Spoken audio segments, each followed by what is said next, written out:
А накануне вечером в своем видеообращении в Рио главы Коми Владимир Уйба рассказал, как и где проходит лечение больные коронавирусом в республике. Так, пациенты, которые переносят COVID-19 в легкой форме, находятся на дому в карантине. Таких больных большая часть. Средние и тяжелые пациенты лежат в стационаре. Это, как правило, инфекционная больница.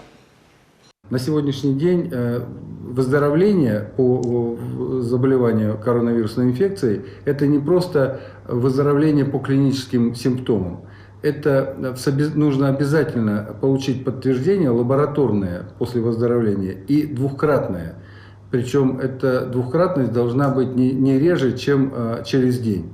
Поэтому как только человек клинически выздоровел, и у него взяты двукратные получены отрицательные анализы, человек считается выздоровевшим.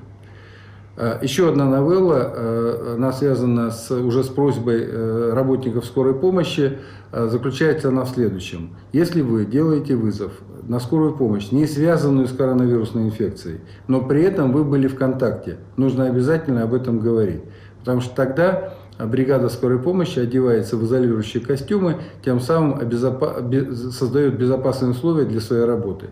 У нас очень ограниченное количество врачей, давайте будем беречь и врачей, и средний персонал.